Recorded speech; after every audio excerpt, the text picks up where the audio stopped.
You need to be able to use personal power, not position power.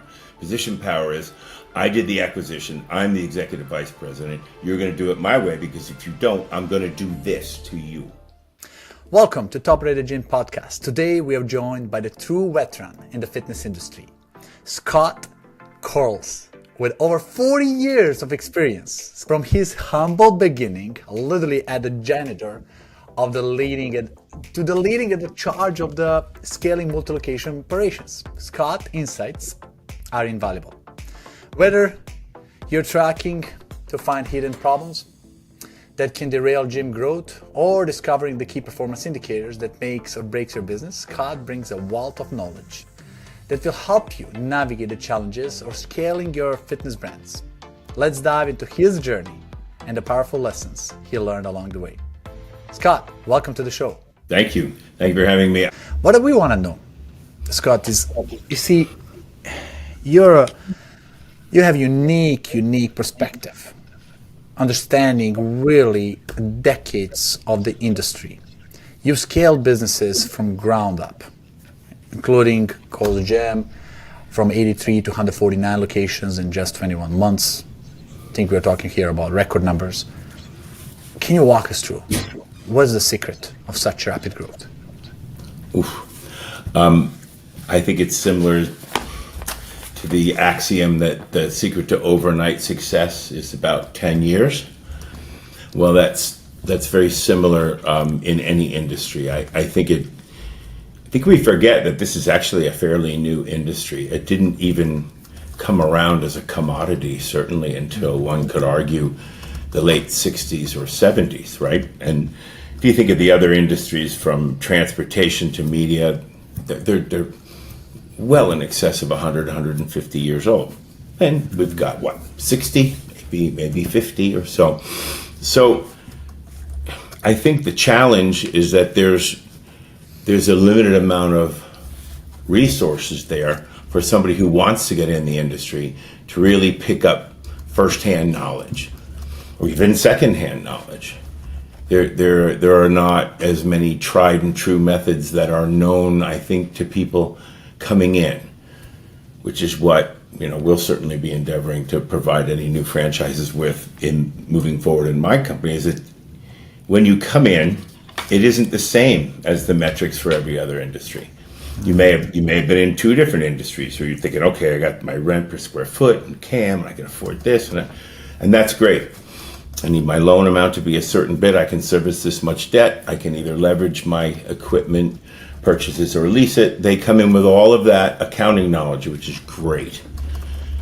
But the knowledge of the proper KPIs and things to measure within and getting that business up and running are completely different in many cases. So if you may know all about bringing products to market, supply chains, but there are a whole different set of first off, personnel, practices, right? And then performance indicators. They're different. They're different in every business, certainly, but they're certainly different in ours, to the point where I think our industry lends itself to folks that think it would be a really cool business to be in, but don't realize what a job it actually is. Oh, so you're bringing some different perspective here now. At least that's what I'm getting. I'm all about templating, like copy the success, bring what works. And then you are saying now here, like Andre, not everything works the same for every business. Even within the businesses, I just had a conversation with one executive an hour ago, said all locations have tracked things very differently than new locations. 10-year locations versus 1-year locations. New leads coming in 10-year locations, there's not many. They saturated market. They have a win backs coming back, same leads being retargeted, coming back versus new one coming in new locations. Different messaging, different KPIs, different performances. So, you're killing me here, buddy. I think that we might not have as much disagreement as you suspect. I'm speaking of, you're certainly going to have different expectations, but the things that you need to measure are pretty similar to our industry and some others, but you definitely have maybe some different expectations, but it's a pretty good set, at least in my opinion, of maybe 20 or so key performance indicators that you need to track on the production, service, attrition, those kind of things. Some of those ratios. Yeah. And I don't track that differently if I was at 5,000 square feet or 40,000 square feet. I think it's the same basic needs, though the expectations might be different. You're right. 10-year-old facility in a town that doesn't have a lot of moving in and out. You got most of your members until the ones that were 8 turn 18, right? Yeah. Like natural aging is your lead generation system, not competition or territory. Yeah, you can't reverse that, right? So, well, and then of course in that case, you're going to want to try and maximize not only the value for your customers, but the monetary compensation you get for that value. So if you can add ancillary sources of income, whether it's vending or services, that's you're going to have to do that. If you've got the same amount of members every year for 5 years, there's probably not a lot of gurus going to come around and just say, let me show you how to double your member production. You're probably better served trying to maximize the revenue per member or per visit. So, Scott, walk me through. Well, let's say you're coming into the franchise operations. You're a fresh set of eyes. You're coming with your expectations, like let me see the basics, let me get your pulse, let me see your heart, let me see how you breathe, let me take some blood work, in metaphorical speaking, the basics, right? But your mastery is really understanding where the problems are, bottlenecks. So what's your approach of looking into hidden opportunities? Like how do you step away from that template, going deeper into something that you think might be necessary? Is that relevant to experience or is it process? No, I think experience tells you which plate is likely to begin to wobble next, right? But the process is what saves the plate. So to give you an example, if I'm going to go into if we're talking about a market or a location, so let's say if I went into years and years back the St. Louis market for a company. Of course, the ultimate bottleneck is when you don't have sufficient cash flows from your current operation to fund the operations of your hoped for expansion, right? So there's the worst bottleneck. That's the fatal bottleneck. Not enough cash. You can't even service the debt on your new location because you thought you were doing better than you really were on your old location. So 1 to 2 is certainly a lot harder, right, than some of the just adding one on later on. So that's the first bottleneck. Now, why does that happen? Well, I would probably take a look at it from 3 or 4 aspects. Number one, how many members do you have and how many people are within 10, 20 minute drive times, 5, 10, 20 minute drive times? How many?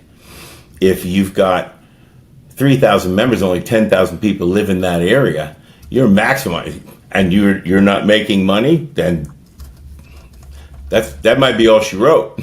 Either that or you're going to have to triple your price, right? So there are different reasons why somebody might struggle. Market-wise, look at competition, look at pricing, and look at the demographics. Then within the business, for us, and we would always look at what is the price point? What is the reputation? What are the Google rankings? Like, how does the community feel about it?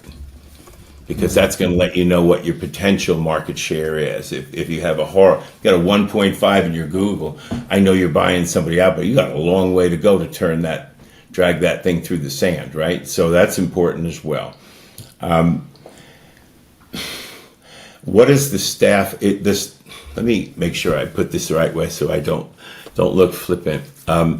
The staffing is less important to me than you might expect at first. And what I mean, it doesn't mean I don't want to embrace and protect and teach the staff. But if I understand what processes are right and whether it's the right business, then hopefully the staff will be able to be brought upon with new expectations and new indicators and that stuff. But should they not desire that type of workflow, then the next group will. Right. So if I was to decide that this is the right place to be, there's nothing wrong with this. They just don't know what they don't know, perhaps, right? They just don't know how to do it. That's the reason. Whether the staff wants to go along for the ride is up to them. So when you come in, you say, hey, this is the new standard. This is how it's supposed to be. I don't blame you guys. You didn't know. Nobody was there to show you. You didn't know what you didn't know. Here's the path we're going. Are you on board or not? Yeah, that's essentially what I'm saying, but I much prefer to show it as here's an opportunity to increase your income versus, top down. So if it was me personally, when I supervised or did some acquisitions, I would go meet with the senior people. I was usually meeting the senior people, but let's say I'm meeting general managers. Just have them take you and show you around their business and explain how they run their business, and then ask them how they're performing both in their business and whatever personal goals they have. Because everybody is going to come down to, oh my God, there's this change. Is my job secure and is my pay secure, right? That's the first two things that people are always afraid of, understandably so. So if you can take that out of the conversation right off the bat and just go through their workflow with them, sit with them, right? Not just orate from a dais in a hotel lobby, right? If you actually go sit with them and you were to say, look, Andre, how much do you want to be making? And see if because they're going to complain. Oh, I was promised a raise.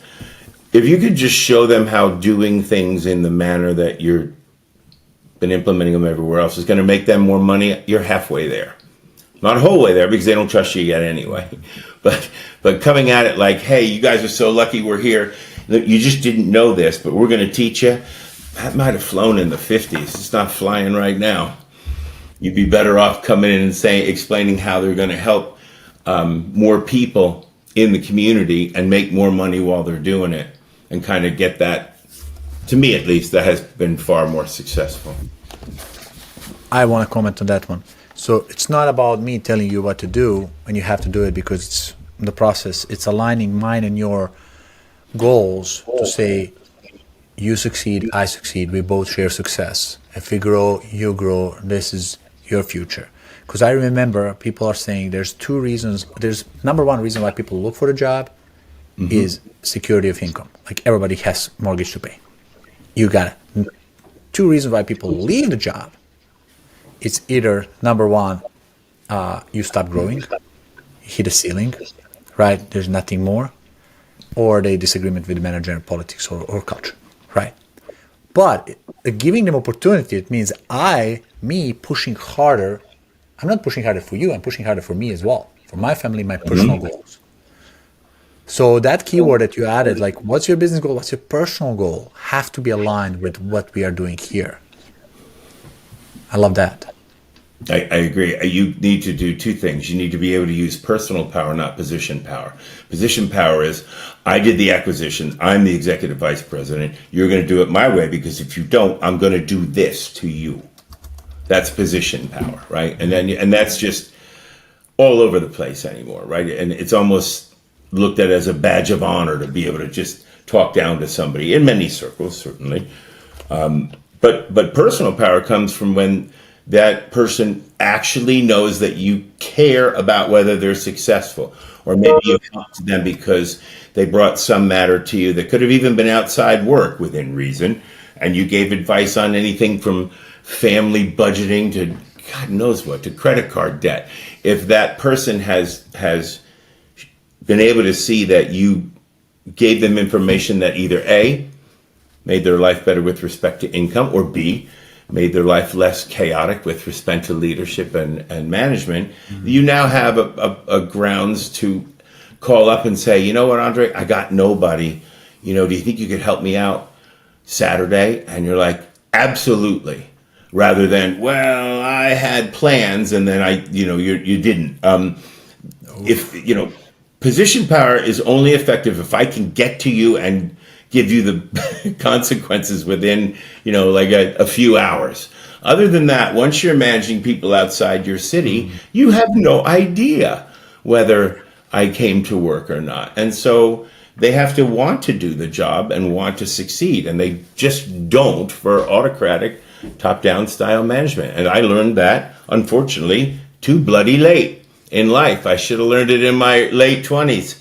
But I have an ex-employee and perhaps an ex-spouse or two that might be able to verify that this sudden enlightenment didn't happen 25 years ago.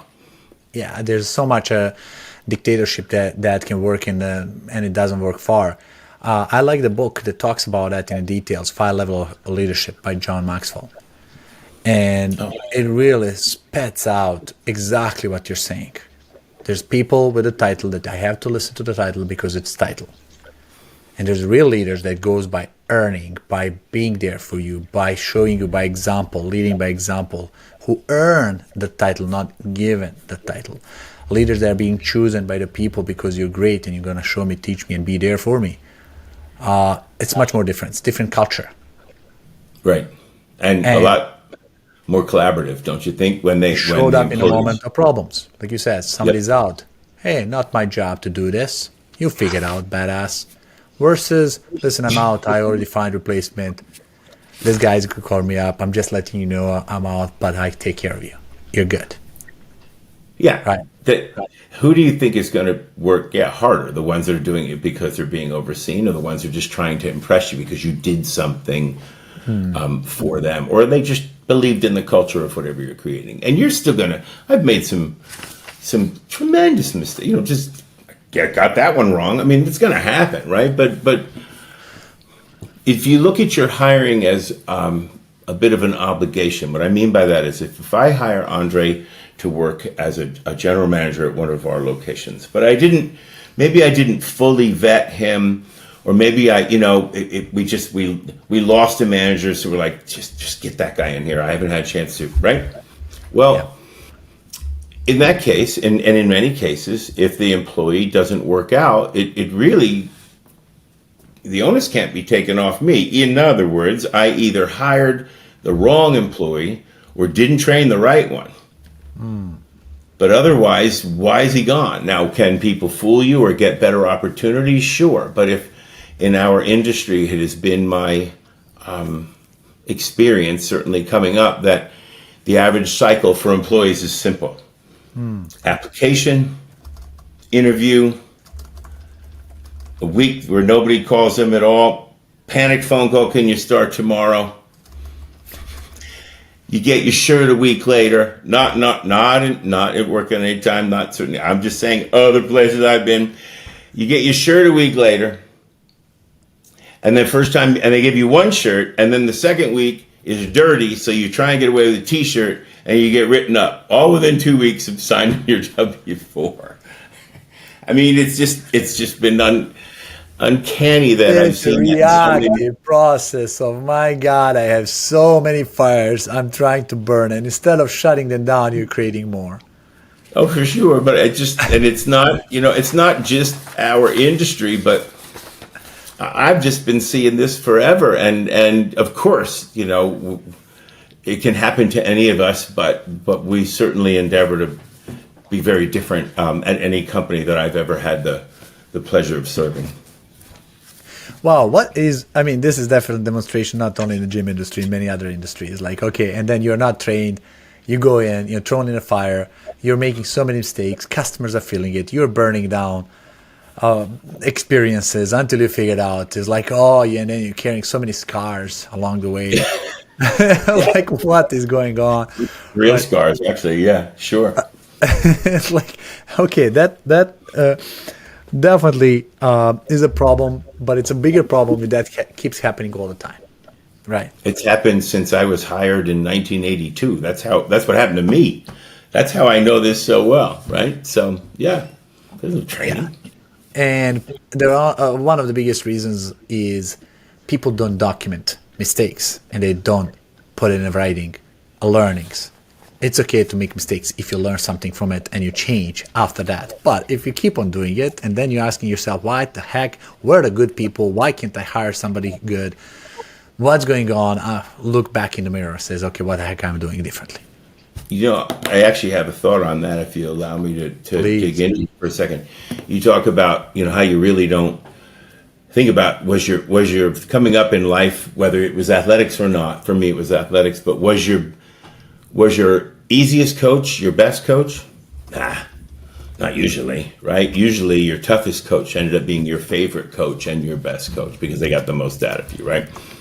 Well, I think that you mentioned all industries. We need to create an environment that gives our staff the confidence to make an aggressive mistake. And what I mean by that is I would much rather have, not so aggressive. I'm not talking about, something egregious, but I'm talking about make a call instead of dithering about, sitting on their hands, afraid because what will happen if I get it wrong? I think that in the limited amount of success I've been able to cobble together over, 4 decades, thanks for pointing that out, it's been because I think that you have to create an environment where your staff isn't even afraid to argue back up. So I've always said you argue up the ladder, not down. If I have some decision I'd like to make and I have a couple of different district managers arguing with me and saying, no, that's wrong, that's a lousy idea, let me tell you why. If they're afraid to do that, you're going to have problems. And so, you also have to teach them that, you may win the argument or you may not.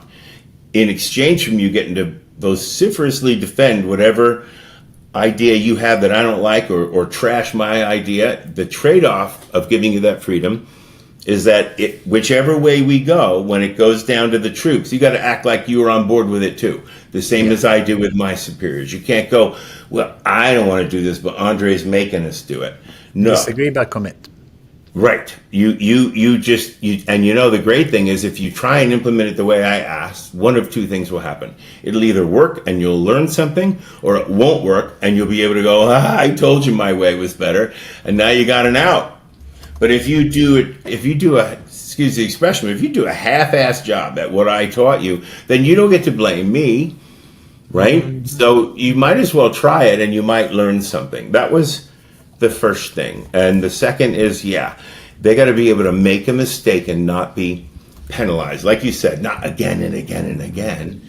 But if somebody tries something, and it's not blatantly against the policy and they had the reason to make an aggressive mistake because it wasn't in policy, how are you going to penalize that? Do you know in the next, what you'll have? You'll have a whole cadre, if not a whole company of people sitting on their hands afraid to make any kind of decision that could be used against them later on. That is the worst kind of leadership. Scott, I gotta go deeper on this. Sure. Because here's what you're saying and what I'm hearing, and that connects to my teaching from my mentor that I learned.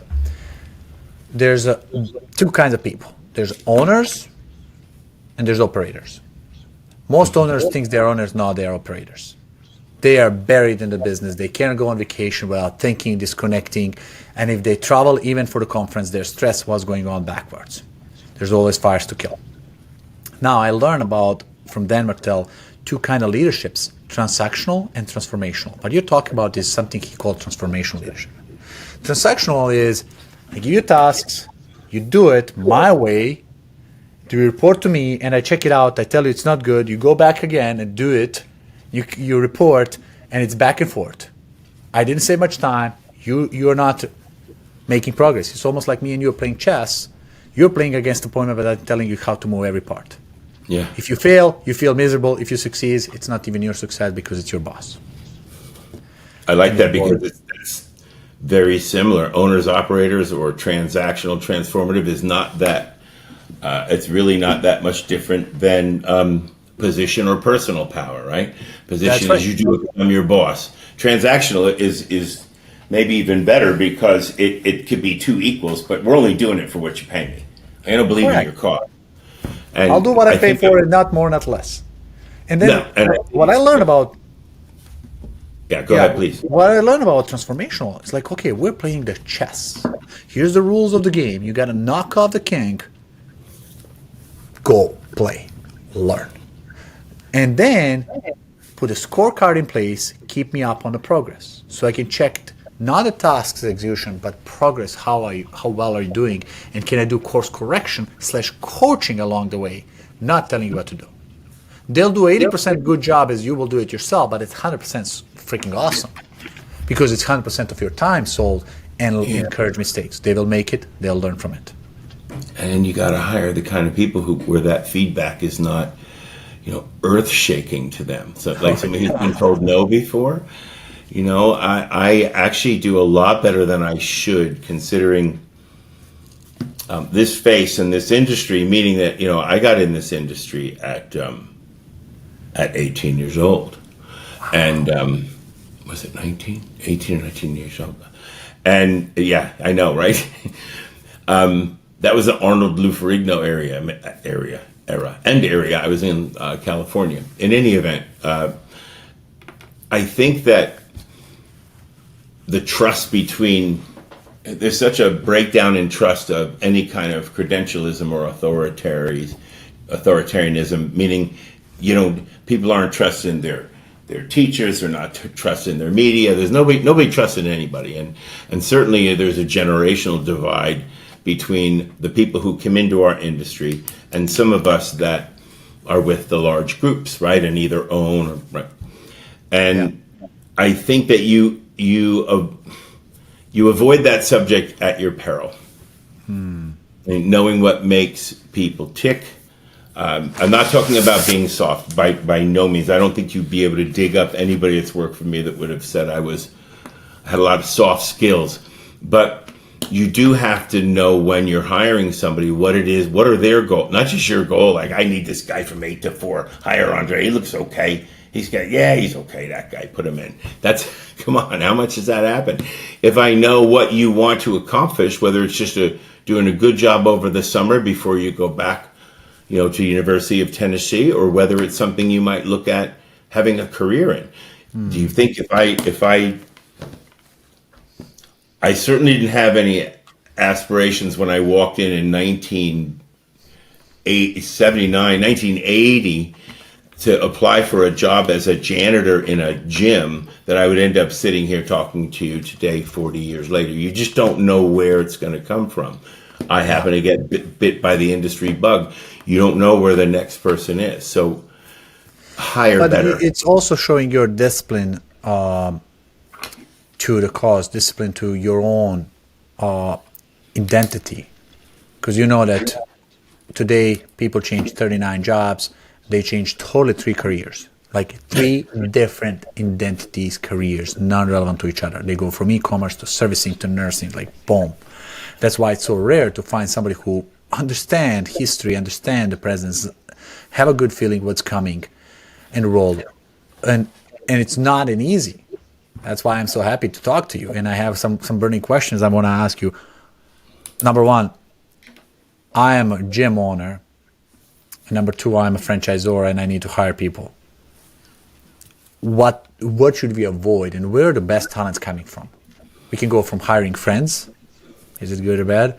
Cousins, or job posts, or recruiters.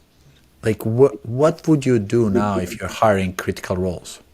So let's say within a market, if you've already got an operating facility, that's not a bad place if you've got a manager to recruit sometimes people that are that interested in the industry. I, however, I've never cared if somebody, like, I'll hire from outside the industry all the time, as long as they would have had an interest. So if someone said during their application they've never believed in, belonging to a gym, I'm not hiring that person for anything. First off, if you were, that's a bit ignorant to state that in an interview, but it's been done. I've heard it. So somebody without it, I don't care what part of your journey you're on, but you're not going to manage a facility and thereby have the influence over maybe up to thousands of people's health and fitness goals when for a product that you don't believe in. So that's the first thing. So I would rather hire a business person that has an avocation towards fitness than simply hiring because somebody thinks how cool it would be to work in a gym. So there's going to be at least some level of competency there. Also, it really helps if you have people who've been, and this isn't I'm not trying to winnow the field, and it's nothing that would put people for sure to be hired or not to be hired. But people who've been coached tend to do well in hierarchical environments. If you've had a coach grab you by the face mask or grab you by the chin and go, give you some orders and tell you how you've been screwing up, whether you like that approach or not, that person is going to be a lot easier to take, hey, here's where we're failing short, here's where we have to do better. Coachability is a skill. Yeah. Being like a sponge, not rejecting ignorant and like, oh, you don't tell me what to do and how to do it. But also if somebody's coached whole life, they are also trained how to be coached and accepting. Yeah, it does. It can be a cycle, right? So if somebody's just brought up with the whip, learn it or else, that's exactly how they're gonna, right? And so you'll have forever a dwindling job pool, right? But the way you suggested earlier, and the way I believe, and a wonderful encapsulation of this, if that's the proper word. Simon Sinek is far more eloquent than I can pretend to be. But there is a TED talk called "Start with Why" or "Finding the Why." Great one. I mean, I used to, when I was doing hiring. Right now, I'm a role as a VP of finance, and that's morphing a bit too. But I'm not in the field very often. But when I would be interviewing for managers, they would get whatever questionnaire I had and a link to that video. Because when he says people don't buy what you do, they buy what you believe. Well, how are you going to be in our industry, which is essentially a service industry, right? And if you don't believe in it, how can that possibly be? So you're looking deeper. First of all, let me ask a clarifying question here. Coachable, people have coaches all over the place, right? They might have a coach in the fitness industry saying, oh, this is how you do it. Or maybe they are past athletes and learn how to be coachable from the previous life. Or maybe just coachable because they like learning. Does it has to be coaching in an exact field, or just a mindset you're looking for coaching? Not at all. It's a mindset. I'll give you another example. What if the kid never did any sports, went and did 3 years stint in one of the services? Or 3 or 4 years. You think he wasn't coached and learned how to be coached? So there's 100 different ways. The reason I mentioned athletics is that's what helped me. I was your typical teenager whose parents can't tell him anything. I knew everything, right? Like many of us. Me the most, though. I knew everything. And I left home, and my first step out the door was 3,000 miles going to college, right? So I was going to college in Los Angeles, and my folks were in Florida. That was my first, right off the diving board. And wow, the fact that I was able to earn an income in something that you kind of believe in. I've been out of this industry before and done some other kinds of business consulting, but I've usually always settled back into it. I mean, how else can you have a job where you could actually really believe in what you're doing? Like, how many shoes can you sell? How many pair of Nikes can you really sell?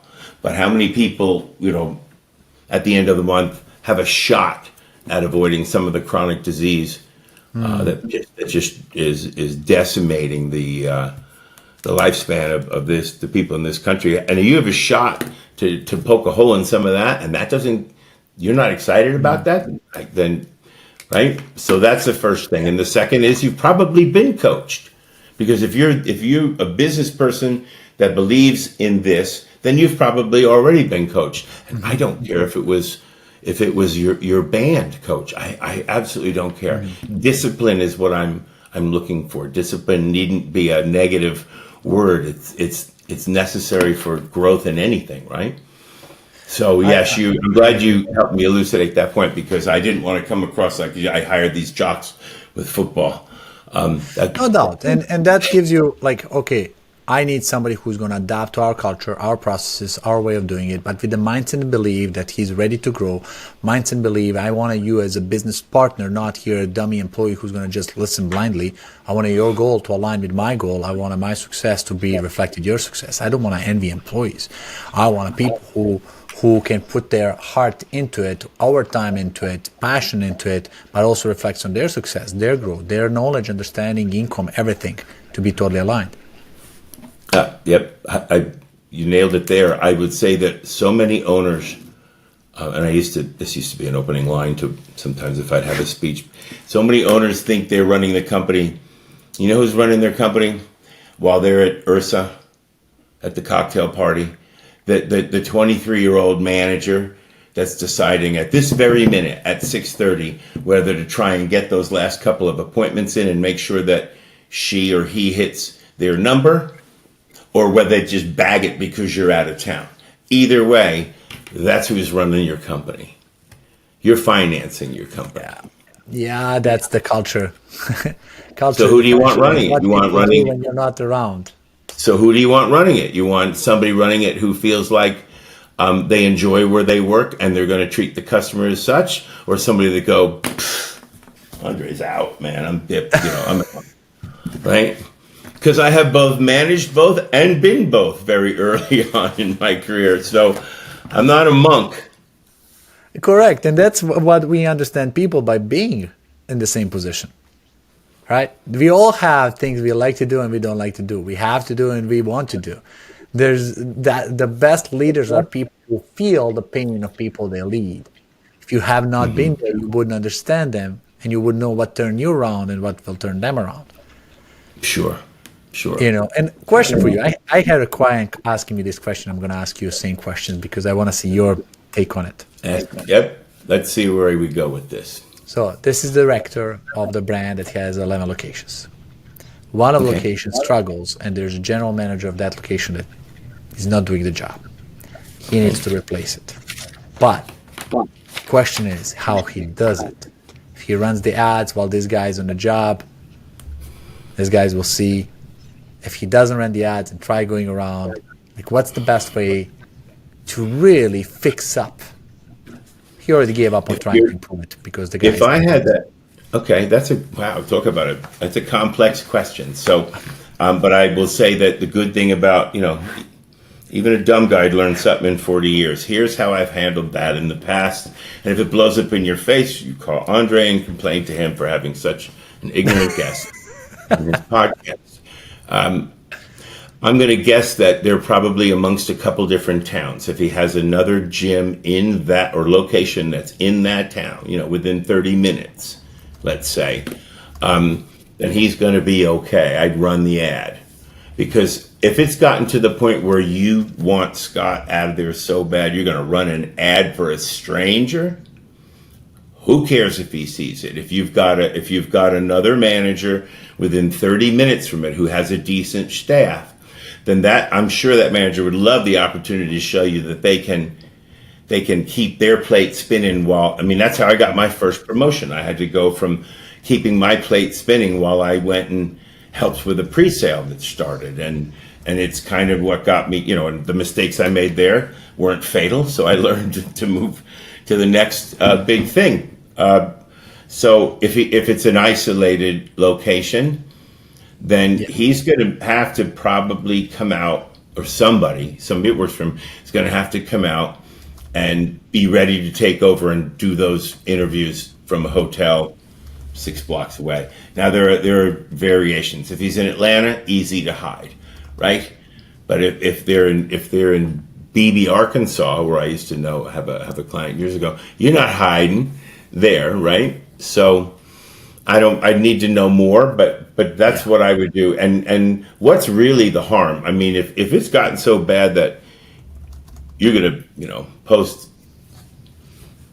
on Indeed, he's gonna find out anyway. Or even then, he or she even already knows that they're about to get whacked, as we used to put it. How could you be so so I don't know. So unaware of your own surroundings that you wouldn't already have an idea. So That's me, right.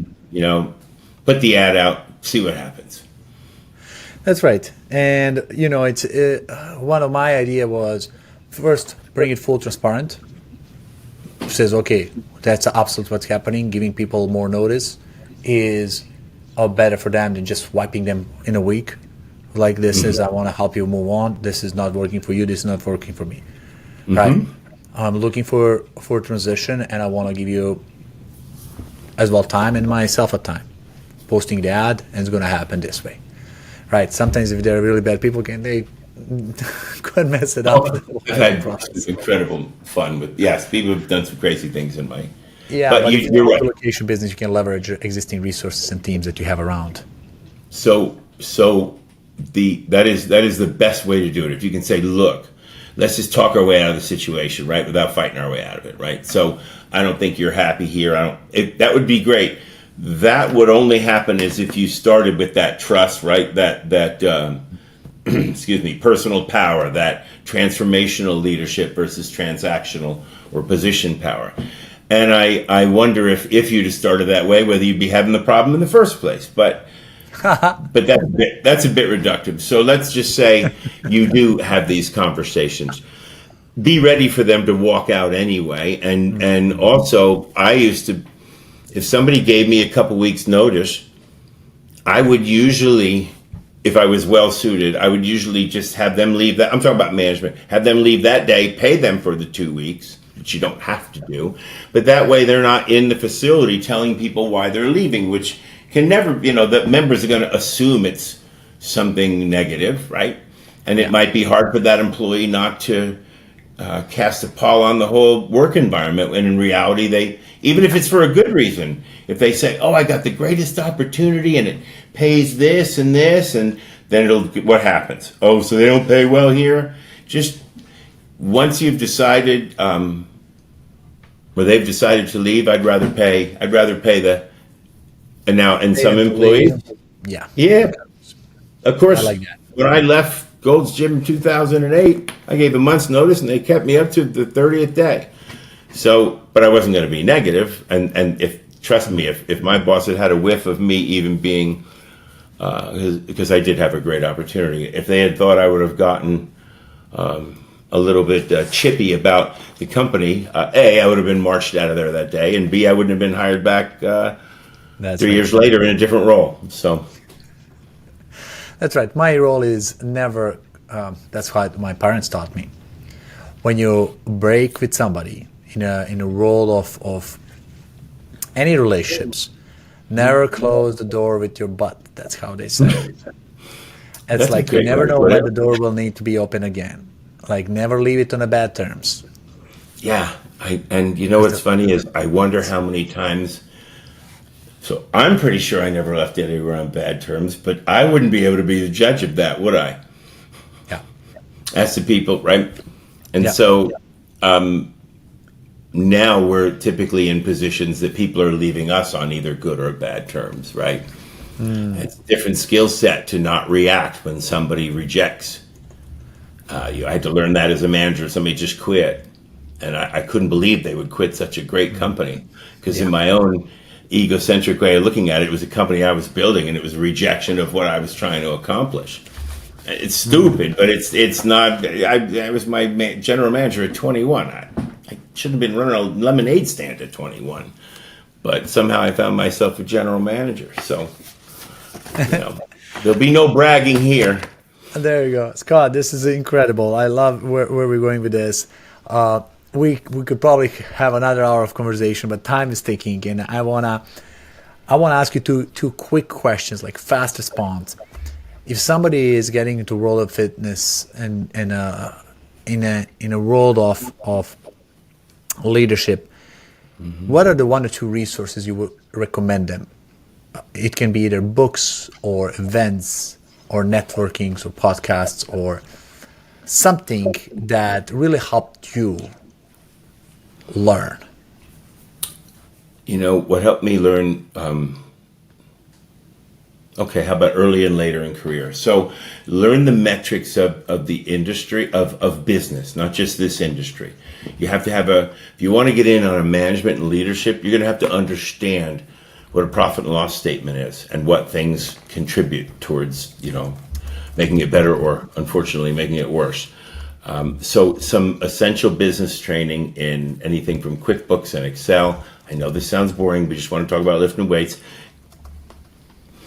It's imperative. I would also, so if we're talking about like a 21, 22-year-old want to get started on their career, I'll tell you what, I hope you took a class in college on public speaking or business writing, because it did more for me than any of I took accounting and all my, management accounting, cost account, all the, all intermediate, all this stuff, right?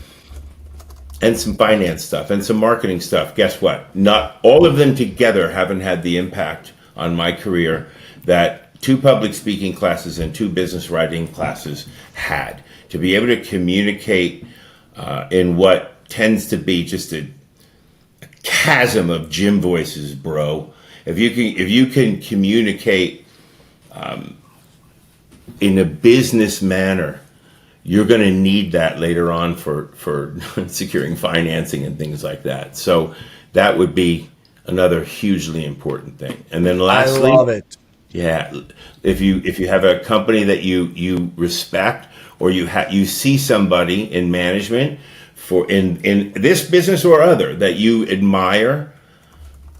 Like I would work with Simon Sinek if we were digging a ditch to put PVC pipe down, just to be around that dude for a couple of days, right?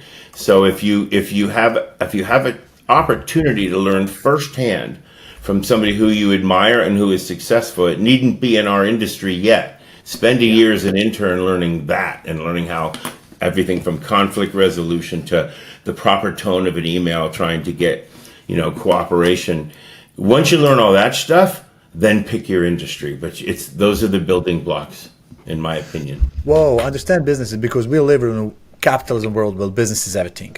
What comes in comes out. Profit and loss, QuickBooks, understanding what is a primary KPI of operating any business, either you're an employee or the owner, but knowing how to communicate that in any situation, conflict to good or persuasion. What Tony Robbins talks about, what's the biggest currency in the world that you want to have the most out of it? It's called influence. And influence is communication. Yeah. Right? And I love getting around mentorships, and sometimes you don't have access to mentors. Like I would love to be mentored by Elon Musk, right? But since I'm not, I follow him process. I read his books. And then when I read Elon Musk books, I read Steve Jobs books. And you get into their mind, understanding how they operate, what's their principle of thinking, how they simplify things so they can make it as a scalable, right? How Elon talks about stupidity index. He created the index in KPIs called how something is stupid. Didn't he also say, if you show up at a meeting or a phone call and you have nothing to contribute, just get the hell out and don't work. I love that, because how much grandstanding goes on in every industry, right? And I'm tell you what, that's not a bad matter. You know what he does well too, and I would advise, if you can build up your knowledge of the industry and your vocabulary, using metaphor to explain things is the way to gain acceptance and get people to get it. To just say, for example, I once had a job where I was really helping with, I was just doing consulting, right? That's all I was doing. And I was in Mexico City, actually. They had about, ultimately 50 gyms. And I was kind of bopping around. And what I saw, they were trying to implement, but the way I described it was, I'm not the person doing the CPR, right? I'm the person deciding whether to pull the plug on this location, and that was the way I explained it. And that, again, was in Mexico City, probably 20 years ago. Now, why did that matter? Because we had all kinds of language barrier problems, but that made sense. And if you can kind of turn it into a story that, especially if it's self-effacing humor, like makes you like, here's the dopey thing that I did that you should learn from. As long as that's not the only stories you have, you're gonna go a long way to getting people to accept what you have to say. That's master communication, talking with a language that the person who is listening understands. It's easy to throw the jargons out and look professional, but then you lose people in the communication. Like, what the heck is this guy talking? And why would you product dump on a staff? Like, just so you know, I've been in the business since none of you were born. Do you think they care? I mean, that's their okay, boomer, which I'm X, I swear. But they're not going to listen. I mean, credentialism is thankfully, in a way, dead to this group. The last thing they want to hear is, oh, I got this degree and that degree. And it's just such a bad idea. Yeah. Who cares? And there's speakers that I see to this day at URSA and others, and the first thing they do when they introduce you, give you the CV. It's like, come on. They don't give it. They don't care. They don't care. Because if you're really successful or think you are, half the people are jealous that you are, and the other half don't believe that you are. Who are you trying to impress with a silly joke and credentialism the first 20 seconds of your speech? It should be the 20 minutes talking about your life and history. Like, who cares? This is how I did it. Right? Yeah, I was providing feedback to some leaders in HRSA as well, saying, guys, when you bring speakers, people come here, dedicate their time, they want a value. Teach those speakers how to structure those agendas. Just give them 3 actionable things that are going to make their march better, and they'll be a devotee, they'll be a disciple. But preaching to them about why they should be praying to you is probably not the right approach. NLP, neuro-linguistic programming, is what Tony Robbins talks about. I'm impressed with that guy. In one of the I've been to many of his events, and every time I'm like, been to one. And one conference I particularly went, it wasn't his conference. It was like 6,000 people. He was a guest there for just 4 hours. Nobody is not his crowd, right? Okay. So usually when his crowd is, they come with expectation. When he's a guest speaker, they're like, who's this guy? And I'm wondering, like, this is the first time I'm seeing him coming in front of the crowd that he doesn't know how crowd, will they jump? Will they crazy? Will they respond? And then they did. They totally, he because it's a transference of feeling. It's not the words, right? No, and one guy asked a question. I'm so glad he asked. Like, Tony, I gotta ask this burning question. I've been to your conferences with 20,000 people. I've been to this one. Every time you get people to follow you and scream out. Tell me why. And Tony was paused for a second, like he didn't expect the question. He thought for a second. And he said something I'll never forget. He says, me too, not so what? He says, let me explain. Me too, not so what? He says, there's 2 responses. The word you say out of your mouth will create either response, me too, I am agreeing with you, or response, not so, or response, so what? Okay. If I come here and say, oh, I coach every living president from Maria, from Gorbachev to American president, I was Princess Diana's coach, I was like creating 50 companies, I did this, I did this. People will say, with the middle finger up, it says, so what? Right. It's not me. But I usually come here, start asking questions. How many of you guys first time here seeing me? Boom. How many know me before?